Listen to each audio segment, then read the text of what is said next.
Welcome back to Sika Strength and welcome back to Sika Stan. In this training vlog you're watching, you'll see me hit my heaviest squat since I squatted 300 kilos, which was a whopping 260 kilos you'll see towards the end of this session. Now also during this session, I am doing some heavy singles in the low block snatches and the snatches from the floor. So you may remember from a previous vlog where I was talking about working back through that volume, resetting as soon as I snatched 140 and not wasting time. So I'm working a lot of technical stuff, mobility work, positional stuff, and then using specific variations of my training to address those and then working up again, hopefully for a new max pretty soon. So now is kind of the appropriate or natural time to start doing some singles. You may remember from previous vlogs that I was doing lots of volume between kind of 9 and 12 working sets depending on the exercise, and between 2 and 3 reps again depending on the exercise and the weight I was using. And I worked up just a little bit higher than what I've done on that volume when I hit 140, so I'm just a little bit higher there. And I'll push it a small bit further, but now is a good time to sprinkle in some of those heavy singles. So in the low block snatches I worked up to a couple of doubles at 100 and 110 beforehand, and then I finished with 5 or 6 singles at 115 kilos from the low block. And then later that week you'll see snatching from the floor, I just wanted to hit 125 kilos for a single, which puts me just over 90% of my current max in bunny ears of 140 kilos. So I knew that would be a nice indicator that things were going well, but not so heavy that I would start doing some really weird technique because I wasn't used to those weights. So when you're doing heavy singles, obviously you need to practice singles as you're going up. For more advanced lifters, once you're beyond that kind of middle intermediate, you can't really just go from doubles to singles and immediately hit a max. In other cases you can do that really well, but you need an acclimatization period of 1 or 2, or in some cases if you're really strong you might need 3 or 4 weeks of consistent singles throughout the week. But now in my case I'm in a place where I'm going to drop the volume just a little bit and I'm going to start adding in those singles, and those singles on the low blocks and the snatch on the floor are a good place to start. So the 115s, I'll be honest with you, I'm not that happy with them. There was a couple of technical errors that I wasn't very happy with. So, of course, I consulted with Coach Anton and we implemented some changes. And you should see some pretty positive changes on the snatching from the floor. So I hit the 125, which I'm pretty happy about.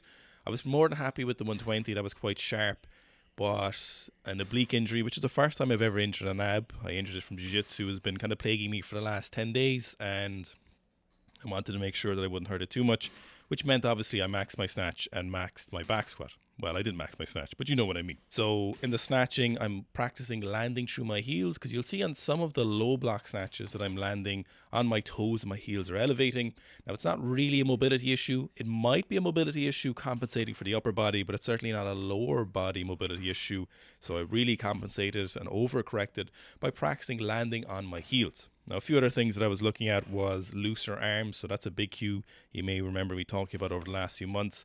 The barbell is much faster when I relax my arms, but I have just a little bit too much tension going through my arms in some sets. So what I really have to focus on is in that start position, I'm getting a really tight and arched back, but I'm also focusing on really loose and relaxed arms and shoulders, and then keep them loose and relaxed as I begin pulling. It's hard to do, I know, but it is something that makes a big difference to my snatching.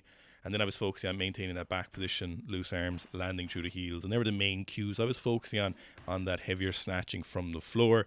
And the 120 was nice and 125 was good. What I was mostly happy about was how kind of light and strong the barbell felt. Technically, I'm not too worried about that finesse on those, as that will clean up as I do more singles again. But what I was really wanted to know was how strong would I feel, and it feels very, very good. So the barbell feels strong, it feels in control, it feels pretty light, it feels powerful. I can tidy up the technique, but it would be unfortunate and it wouldn't be great if the barbell didn't feel good per se. And the barbell did feel good. So then we moved on to some heavy singles. So obviously the only thing to do when you have an oblique is max your squat for the second time in 6 months. So I worked up to that 260, and you may remember I was talking about I want to maintain around 270. So operation 270 is going strong. 270 is a good number because it's 90% of 300 kilos, and it's a good number for my back squat to snatch ratio for the lift that I want to snatch. It's a good number for maintaining muscle mass as I cut body weight. It's a good number for jiu-jitsu. It's a great number for jiu-jitsu. It's a good number for sprinting and plyometrics. So it covers a lot of areas. And to be honest with you, it's just kind of nice to be able to squat 270 high bar, within a week or two's notice when I need to. and it's a good platform then to jump off should I ever want to squat more, or if or when I want to do that. So good training all around, lots to work on, but that's the nature of training. What is it Marcus Aurelius says, when obstacles are in the way, they become the way, something similar like that. So we enjoy the training, and I'm enjoying the focus here, and all training aspects are actually going in the right direction, which I'm very happy about. So I hope you enjoyed today's training vlog, and I hope you enjoyed that 260. One thing you might actually notice on that 260 is my upper back position is much better. You may remember me talking about that in the 300 kilo recap vlog, and I said I didn't do enough upper back work, and you'll see in that 260, even though my hips shoot back a little bit, my knees shoot to perpendicular a little bit, you'll see that upper back stays strong, and the above portion and parallel where my back would normally collapse, my back stays strong. So that upper back work is paying off, and my assessment was correct. Woo! Thanks for watching.